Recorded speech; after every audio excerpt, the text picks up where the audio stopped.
Olá, pessoal, tudo bem? Estou aqui para compartilhar um trabalho que venho pesquisando, né, eh, investigando e aprofundando, que é sobre o binômio fantástico de Gianni Rodari como uma contribuição ao aprendizado em artes visuais. Meu nome é Elisângela de Freitas Matias, sou doutoranda da linha de pesquisa de ensino das artes visuais pelo programa de pós-graduação em artes visuais do CEART, UDESC. Eu trago a contribuição de Gianni Rodari, através do livro Gramática da Fantasia, como uma proposta para se pensar um ensino e aprendizado em artes visuais. O livro Gramática da Fantasia, do escritor italiano Gianni Rodari, traz propostas de experiências de criatividade a partir de uma imaginação estimulada pela fantasia, pelos estranhamentos e pelo riso, denominada de binômios fantásticos. A pesquisa se constrói dentro do cenário educativo das artes visuais para investigar modos de ensino e aprendizagem pautados nos binômios fantásticos, cuja finalidade de cultivar o olhar crítico para a realidade se configura em ações propositivas que extrapolem o convencional. Para quem não conhece, Gianni Rodari, ele foi um pedagogo, um jornalista e principalmente um escritor infantil italiano. Ele era militante comunista e em seus escritos, né, tanto como jornalista como escritor, ele insere uma nova prática de fabulação, que são as histórias condicionadas à vida cotidiana. Então, ele traz personagens comuns às histórias, padeiro, vendedor, ambulante, e sempre nos trilhos da fantasia, né? Ele utiliza a fantasia para tratar de uma realidade. Ele trabalha como professor, como jornalista, como escritor durante toda a vida dele. A função de jornalista sempre é, acompanhou a sua carreira, né? Ele escrevia para o jornal La Unità, que é o jornal do Partido Comunista Italiano, e foi nesse jornal que ele iniciou os seus escritos para criança, que desses escritos ele começou a lançar livros, né, a partir da receptividade que ele teve dentro desse jornal. O objeto de pesquisa nessa análise aqui é o livro dele, o primeiro livro que foi publicado no Brasil, o primeiro livro dele que foi publicado no Brasil. É um livro para professores, vamos dizer assim. É o primeiro livro mais teórico do Rodari, que foi publicado. Ele foi publicado na Itália em 1973, quase 10 anos depois que ele veio para o Brasil. E foi bastante usado, né, assim, dentro do contexto educativo para a criação de histórias. Quando o Rodari propõe este livro, essas experiências com a Fantástica, a intenção dele era incentivar a criação de histórias, tanto orais como escritas. E o que eu trago, né, o que eu me aproprio dele, é para trazer para o campo das artes visuais, em especial o desenho. Então, este livro ele é composto por propostas, onde ele traz as experiências com a fantástica.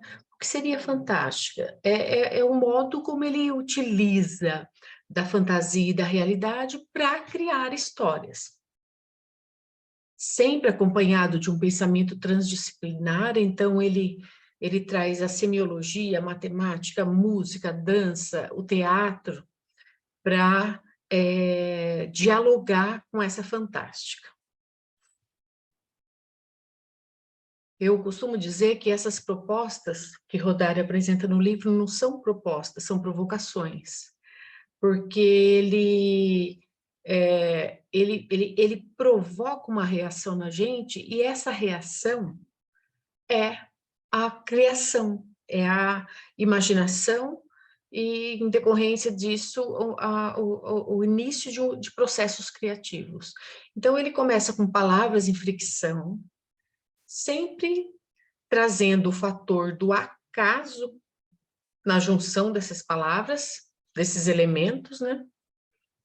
Ele tem o estranhamento como um método, sempre com predisposição ao absurdo. Então, quanto mais absurdo forem as proposições, mais cômico, mais o caráter cômico surge nessas propostas. Então, o objetivo da minha pesquisa é verificar os binômios fantásticos da obra de Gianni Rodari. O que são esses binômios fantásticos?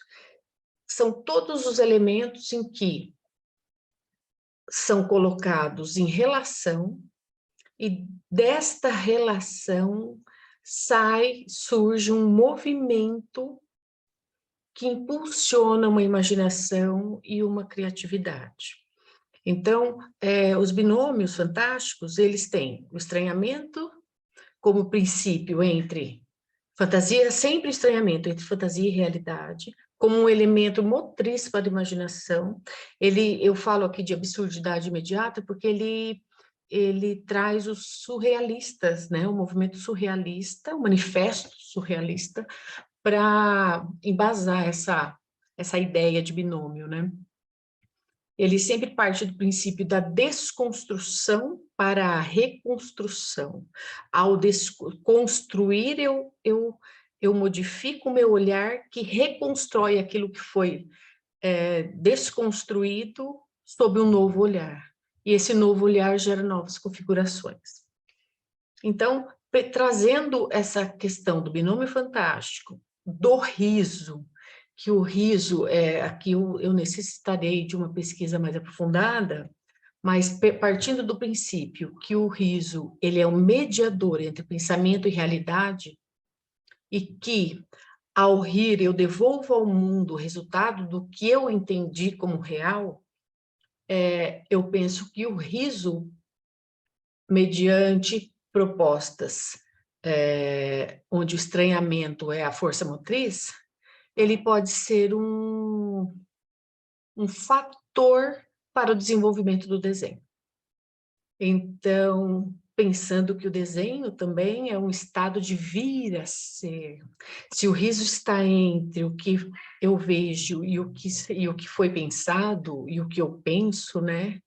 Ele pode favorecer o desenho como um visto reorganizado pela imaginação e pelo riso. Então, o que eu penso de Rodari, na contribuição de Rodari para o campo das artes visuais, seria isso, esta relação do estranhamento, do riso e do desenho dentro de um processo de ensino e aprendizagem em artes visuais.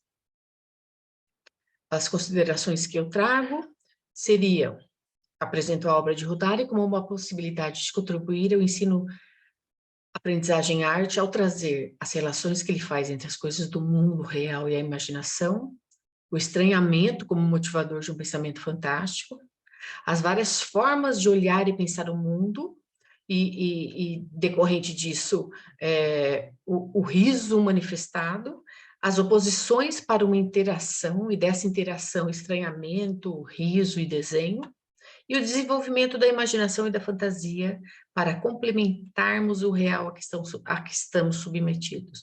Então, ao desenvolver a imaginação e a fantasia, eu participo como autora dessa realidade, como produtora dessa realidade. Então, é isso. Obrigada pela atenção. Aqui são as referências de cada um dos itens, né? E muito obrigada. Os desenhos que eu apresento aqui fazem parte da pesquisa de campo que eu realizo há um tempo sobre esse movimento de binômio. Muito obrigada e grata pela atenção.